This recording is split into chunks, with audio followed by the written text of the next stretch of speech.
Welcome to the Deep Dive. We're here to really cut through the noise, look at different sources, and bring you the key takeaways. Our mission, simple, to make you instantly more informed. And today we're diving into something absolutely fundamental if you're building a business, especially I think if you're stepping into the pretty dynamic world of real estate. We've been looking into materials like legally structuring your real estate business and specifically insights from episode 13, setting up your business legally. And this isn't dry theory, right? It's full of real-world stuff, lessons, stories, practical advice, stuff you can actually use. Yeah, it's fascinating, actually. You see so many people, especially new agents, kind of gloss over this step.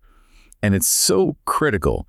It's not just about, ticking a legal box. It's really about building the foundation for everything else. Think about it like building a house. You wouldn't ignore the foundation, would you? Getting the legal structure right from the start, it creates that solid base.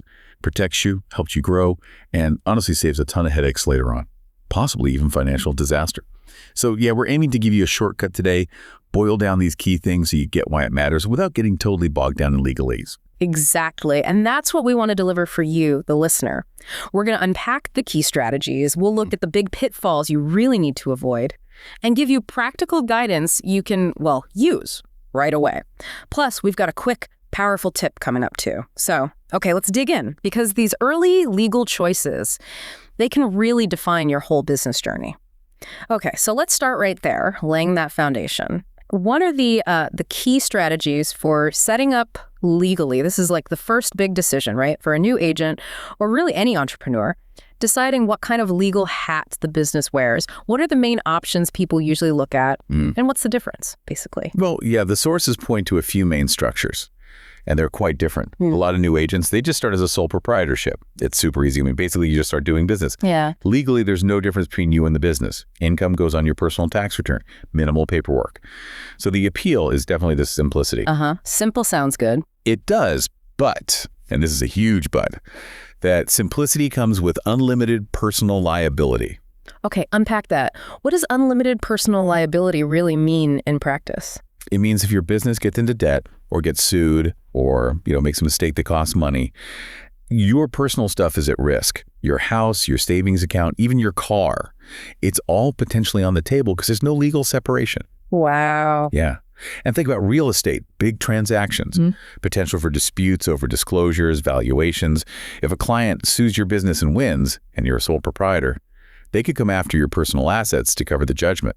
That's a massive risk. Okay, that really paints a picture, puts the risk right out there. So if sole proprietorship is that exposed, what's the kind of the next step up, the more robust option agents often go for? Right, that's usually the limited liability company, or LLC. It's probably the most popular choice for small businesses now, including real estate agents. And for good reason. The clue's in the name, limited liability. It basically creates a legal shield, a separation between your personal finances and your business debts and obligations. A shield. I like the sound of that. Exactly. So if the LLC gets sued, generally speaking, only the assets owned by the LLC are at risk, not your personal home, not your retirement savings. That separation is just vital in real estate where lawsuits can, unfortunately, happen. Okay, so liability protection is the big one. What else makes the LLC attractive? Well, flexibility is another major plus. You can often choose how the IRS taxes your LLC. You might have it taxed like a sole proprietorship that's called a disregarded entity, or maybe like a partnership if you have partners. Or you can even elect to be taxed as an S corporation. That can sometimes save you money on self-employment taxes, especially as your income grows. So the structure can kind of adapt as your business evolves. Plus, frankly, having LLC after your business name just looks more professional, right? It signals to clients, lenders, other agents that you're serious, you're established, you've thought this through. That makes sense. That distinction, unlimited versus limited liability, it really does sound like a game changer. Like an LLC is almost a no-brainer for most agents starting out. For many, yes, it often is the best starting point. But just choosing the LLC isn't the end of the story. This is where we get into those pitfalls our sources warned about. Right, the landmines. Okay, so you've formed an LLC. What are the common mistakes people make after that could undo all the benefits?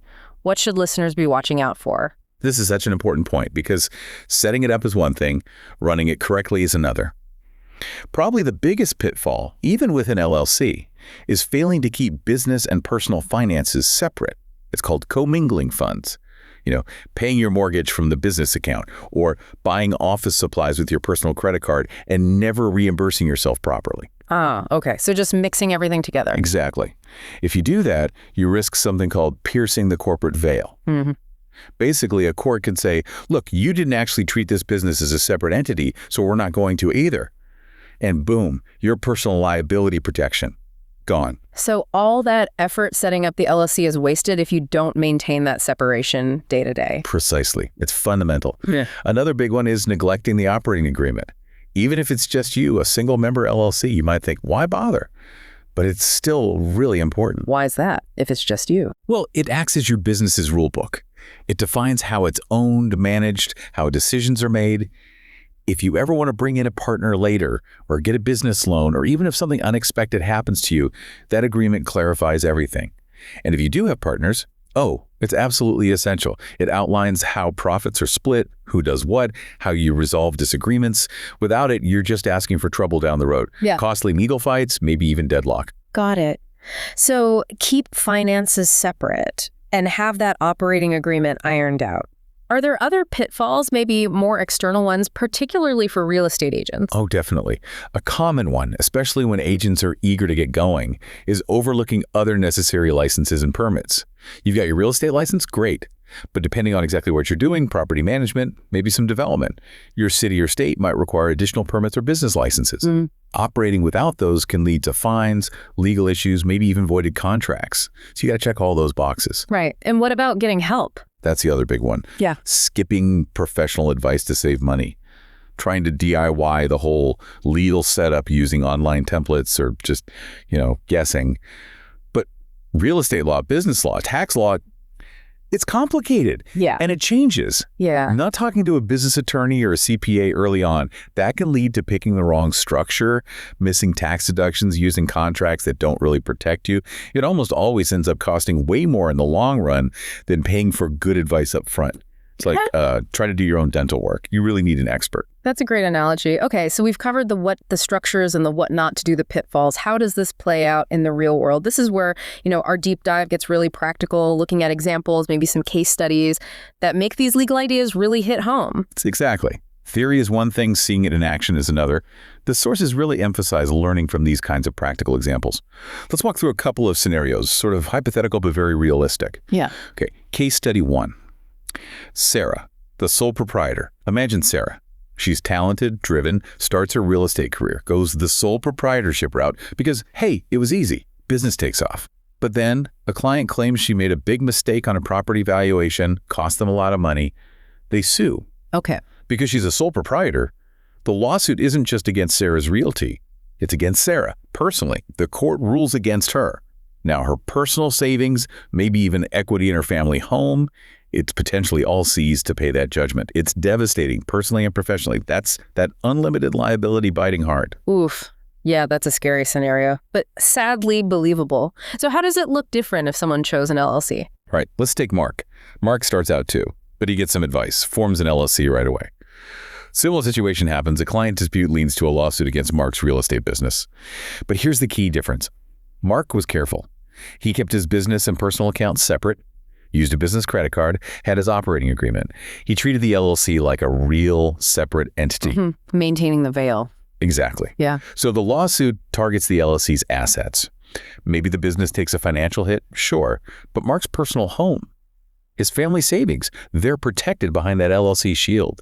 He's not facing personal ruin. He can potentially weather the storm, maybe restructure the business and keep going.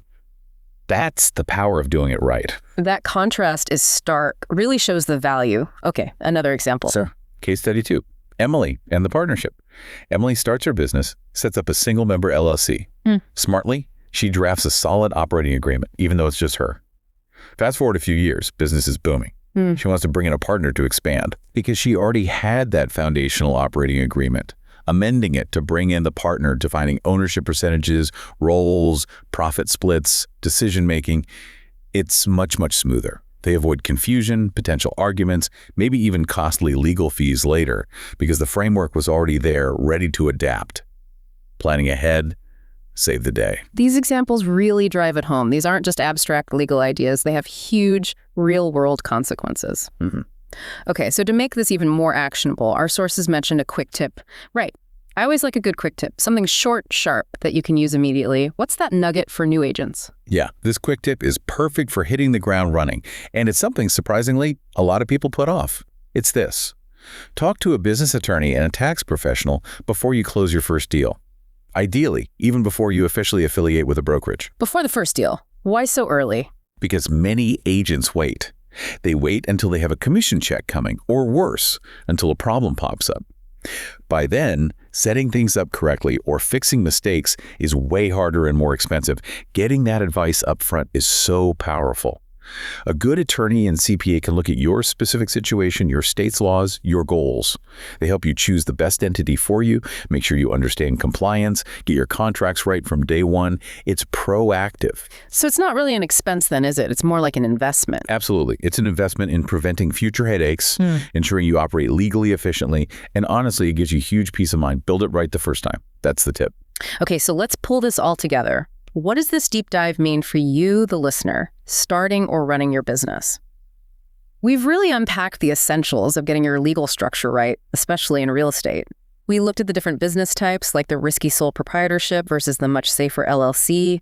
We flagged those crucial pitfalls, mixing funds, skipping the operating agreement, not getting professional help. And we gave you that quick, actionable tip. Get professional advice early. It's about setting that solid foundation. Exactly. And remember, this isn't just a one-and-done task. Legally structuring your business is about creating ongoing stability and enabling growth. Having this foundational knowledge is just incredibly valuable. It's the launch pad. And, the source material we looked at, it encourages folks to use resources that mention thriveinrealestate.org as their guide and really motivates people to take the next step.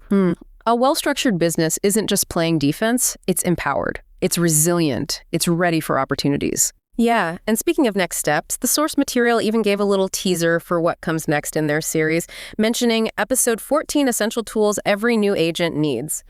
So clearly, getting the legal stuff sorted is just step one in building a successful real estate career. Okay, so here's a final thought to leave you with, something to chew on. Think beyond just meeting the minimum legal requirements. Consider how having a really robust legal structure is actually an investment in the long-term health and potential of your business, whatever field you're in, not just real estate. What hidden opportunities might that solid structure unlock down the road? Maybe it makes it easier to attract investors, or expand, or maybe even build a business you can eventually sell or pass on, securing your legacy. It's definitely more than just paperwork. It's really about strategically building your future.